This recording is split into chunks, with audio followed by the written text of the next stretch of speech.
IDI makin tersudut, Komite 3 DPD bakal minta klarifikasi pemecatan Terawan. Kita tidak ingin IDI ini juga salah melangkah, terutama soal pemecatan Pak Terawan. Putusan ini yang kita lakukan pada siapapun itu bersifat mengikat. Nah, saya melihat kabar ini sangat sedih, malu sekali. Setelah saya pelajari, bisa kita nyatakan bahwa pemecatan ini tidak sah. Sebagai seorang dokter itu, yang pasti kita tidak boleh mengiklankan diri, ya, tidak boleh memuji diri.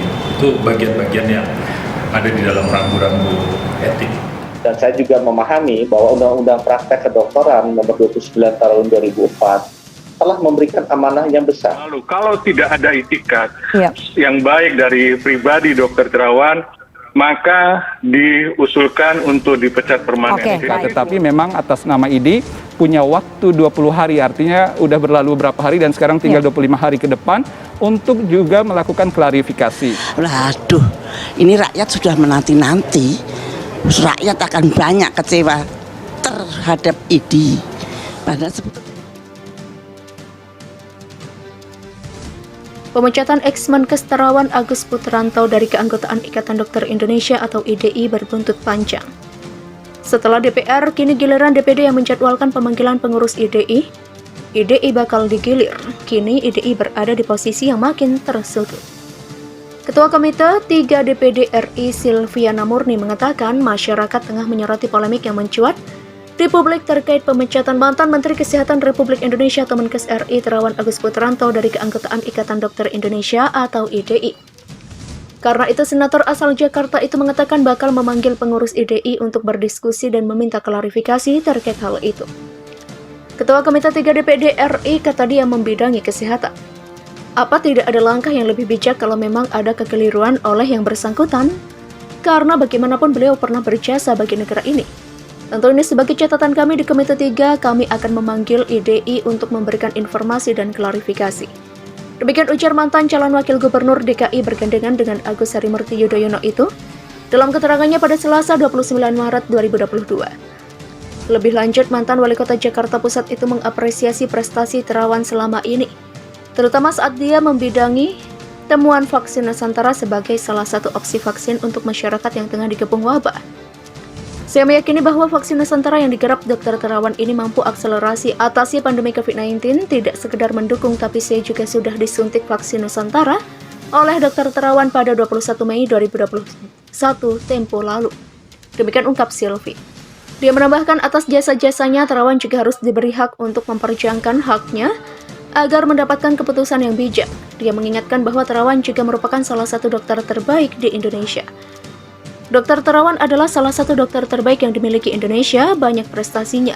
Kami akan memperjuangkannya. Demikian kata perempuan yang akrab disapa Mpok Silvi itu. Ketua Asosiasi Ilmuwan Praktisi Hukum Indonesia atau ALPA, Asmi Syahputra, mengaku heran dengan pemecatan Dr. Terawan Agus Putranto dari keanggotaan Ikatan Dokter Indonesia atau IDI. Dia mensinyalir mantan Menteri Kesehatan RI sengaja digusur lantaran dia sudah mulai merambah ke bidang kesehatan lainnya. Terawan selama ini dikenal sebagai dokter radiologi, namun belakangan dirinya juga menangani banyak masalah kesehatan lainnya. Masalah ini justru tampak ada perbedaan pandangan personal komunikasi dengan organisasi atau ada dugaan rebutan lahan, karena Dr. Terawan yang dianggap sebagai dokter radiologi justru masuk ke bidang dokter spesialis lainnya.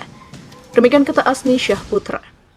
Adapun pemecatan Terawan dilakukan karena berbagai alasan, salah satunya soal pembuatan vaksin merah putih yang digagasnya. Asmi Syahputra merasa ganjil dengan alasan pemecatan itu. Kata dia, seharusnya Terawan didukung karena teman-teman terbarunya, bukan sebaliknya, justru ditendang dari keanggotaan IDI. Metode yang ditemukan Dr. Terawan semestinya bisa menjadi aset intelektual bangsa, karenanya hal ini perlu ditangani dan peran pemerintah dengan langkah cepat dan bijak.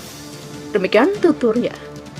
Lebih lanjut, Asmi menyebut jika Dr. Terawan memang dianggap dokter yang memiliki multi kemampuan di bidangnya, seharusnya didorong untuk studi lanjut. Kalau perlu difasilitasi laboratoriumnya atau dibuat tim terpadu untuk melakukan penelitian di bidang yang ia temukan. Tentunya diberikan jaminan berupa royalti atas hak kekayaan intelektual temuannya tersebut. Ini adalah solusi terbaik yang adil dan bijak untuk ditempuh, bukan langsung dilakukan pemecatan. Ya, jika menganggap IDI sebagai rumah bagi ilmuwan dan profesional, tidak bijaksana melakukan pemberhentian. Karena IDI mempunyai fungsi yang strategis, yakni menghimpun segenap potensi dokter dari seluruh Indonesia. IDI juga berfungsi menjaga dan meningkatkan harkat dan martabat serta kehormatan profesi kedokteran, mengembangkan ilmu pengetahuan dan teknologi kedokteran, termasuk meningkatkan kesehatan rakyat Indonesia untuk menuju masyarakat sehat dan sejahtera. Demikian pungkasnya.